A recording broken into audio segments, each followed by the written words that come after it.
Hello, I am Attorney Chato Olivas, and today I would like to give a talk entitled Your Calling Will Keep Calling You. So I have 3 points to share here. My first point is Your calling will keep calling you. Last week, I asked some of my students in my Remedial Law Review 2 class why they are in law school. Sabi nila, they don't know. They said, gusto lang nila. They just want to be in law school. And they replied that way. I said, I like your answer because it's the same with me. I don't know why I chose this profession, and I have been here since 1988. That's 37 years ago since taking my oath as an attorney.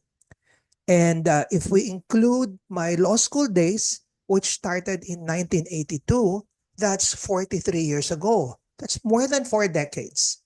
So why stay in a profession in which you don't know why you chose it in the first place? Sasagutin ko to with a question. Can you ask the stars why they shine? Alam ba nila? You cannot ask the stars why they shine because they don't know. Only the maker knows. And the answer is the maker wired them that way. Just like you, just like me, he wired you that way. And you do it because it gives you joy to be what you have been called to be. Frederick Buechner, an American theologian and preacher, said this about one's calling. The place God calls you to is the place where your deep gladness and the world's deep hunger meet. 4 years or more of law studies and passing the bar exams is evidence of your calling to be a lawyer. So welcome to the law profession. What an incredible accomplishment. You earned this moment, this milestone, through dedication, hard work, and countless hours of study. Now, as you stand at the doorway of your legal career, I want to talk about something more important than passing the bar and taking oath. I want to talk about building a life of purpose and lasting impact. The legal world can be demanding, complex, and sometimes even disillusioning. That's why it's crucial to remember that this is your calling. Though we are all in the legal profession, we have been called to walk in specific directions. Anong direction mo? Is it a passion for justice? A desire to speak up for the voiceless? A commitment to upholding the law? A commitment to build a better community? Whatever your reason, hold on to it tightly. It will be the anchor in the storms you will inevitably place. Sabi ng Bible sa Romans 12:2, be transformed by the renewing of your mind so that you may prove what is the good and acceptable and perfect will of God. This speaks to the need for sober judgment. As lawyers, we are entrusted with weighty decisions that impact people's lives. Cultivate wisdom, discernment, and a commitment to ethical conduct. Let your decisions be guided not by fleeting emotions or external pressures, but by a clear understanding of right and wrong grounded in your values. Now, maaring may mga magsabi sa iyo, focus on building a name for yourself. Focus on achieving recognition or climbing the ladder of success. Maaring sabihin nila, may mga awards, may mga public tributes na nag-iintay sa iyo. And yes, those things can be nice. But I want to give you a different perspective. Pwede mong i-clarify ang direction mo with some guidelines. For example, meron tayong tinatawag na epitaph or tribute guideline or test. Anong gusto mong sabihin ng mga tao sa iyo about you when they give you a tribute at the end of your days? Will it be about the cases you won, the books you wrote, the YouTube videos you made, or the lives you touched? Ang katotohanan niyan, in a few years, nakakalimot ang mga tao. We forget the names of Olympic champions, Miss Universe winners, famous award winners, or even bar top-notchers. The moments of glory that they experienced fade with time. Human memory is fleeting, madaling makalimot, but there is someone who will never forget, and that is God. And it's His opinion that truly matters. Let's rejoice that our names are written in heaven, as it says in Luke 10:20. Even if your mother forgets you, God says, hindi kita malilimutan. I will never forget you. That's Isaiah 49:15. Can a woman forget her nursing child, that she should have no compassion on the son of her womb? Even this may forget, yet I will not forget you. So yung frailty ng human memory, well, we leave that to humanity, but God will always remember. We may be happy with the tributes that people will say about us, but how much more joyous will it be to hear God tell us when we meet Him face to face? Well done, good and faithful servant. You were faithful with a few things. I will put you in charge of many things. Enter into the joy of your master. That is the ultimate reward. Yan ang totoong sukat of a life well lived. Well done, good and faithful servant. Those words are more valuable than any earthly praise. So pursue your calling with dedication. And no matter where you are, remember that your calling will keep calling you. Do this with Jesus Christ as your Lord and Savior. Take a moment now to pray, Lord Jesus, I receive you in my life as my Lord and Savior. You have called me to serve you, and I will obey. Ang aking second point, you are blessed to be a blessing.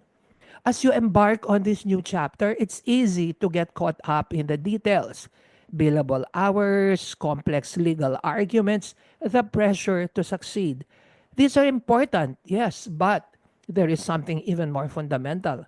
And that should be the bedrock of every decision you make, every case you handle, every interaction you have. I'm talking about the people you are here to serve.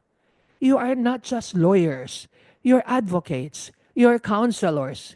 You are, in many ways, the voice for those who might otherwise not be heard. Think about the people who come to us during some of their most vulnerable and challenging times.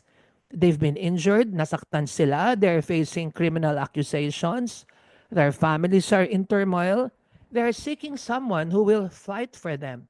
They come to us often with hope as their last resort. Malaking responsibilidad yan sa atin. It's a weight, but it's an incredible privilege. Think about the impact you can have. Pwede niyong tulungan ang isang pamilya na manatili sa kanilang tahanan. You can help a wrongly accused person and help him find freedom. You can help a small business owner protect his livelihood. You can help shape policy and make your community a better place. You have the power to make a real, tangible difference in the lives of people. Remember why you chose this path. At the core of it, for most of you, there is a desire to help, a desire to have a positive impact. Hold on to that. Cling to it. Let it be the driving force behind everything you do. There will be times, inevitably, when the system seems slow, when the paperwork is overwhelming, when you question whether you're making a difference. In those moments, remember the faces of the people you serve.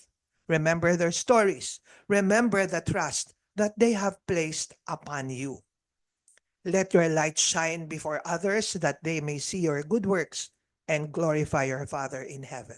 Matthew 5:16. Ikaw ay binayayaan para maging biyaya ka rin sa ibang tao. You are blessed to be a blessing.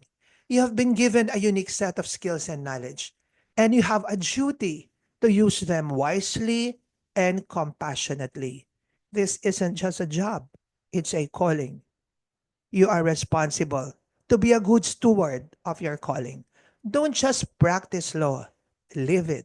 Live it with integrity, with empathy, with a deep understanding of the human impact of your work.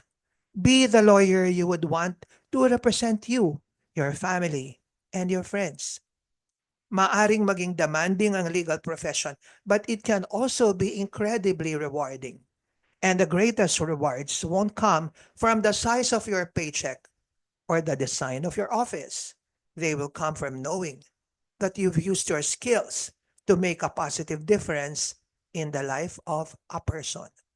They'll come from the gratitude in a client's eyes, the sense of justice restored, the knowledge that you've lived up to the oath you have taken. So, as you begin your careers, remember the people, remember their faces, remember the power you have to make a difference. Remember that you are blessed to be a blessing. And the third point I'd like to make is the power of showing up. It is important for us to show up. It sounds basic, almost trivial, just being present physically in a space. But the truth is, showing up is much more than that. It's a force that can help shape our lives, our relationships, our communities, and even the world around us. Think about it. How many times have you regretted not showing up? A missed opportunity, a forgotten commitment, a chance to support someone that slipped away. The weight of those missed moments can linger, a quiet reminder of what could have been. Now, think about the times you showed up. A friend in need, a challenging project, a community event. Kahit mahirap to. Even if you were tired, even if you were nervous, the act of being present, of engaging, often led to something meaningful that changed the lives of the people around you and even your own life. A deeper connection, a sense of accomplishment, a positive impact, no matter how small. Just showing up isn't about physical presence. It's about being mentally and emotionally present also. So nagkaroon na tayo ng mga sitwasyon when we were physically in a room pero yung minds natin a million miles away, scrolling through our phones, lost in our own thoughts. Hindi yun showing up. True presence requires focus, intention, a willingness to engage with the moment. It's about listening actively, not just waiting for your turn to speak. It's about offering your support even when it's inconvenient. It's about contributing your ideas even if you're afraid they might be wrong. It's about being vulnerable, sharing your authentic self, even when it feels risky. The power of showing up extends to all areas of our lives, in our relationships. Showing up means being there for the people we care about.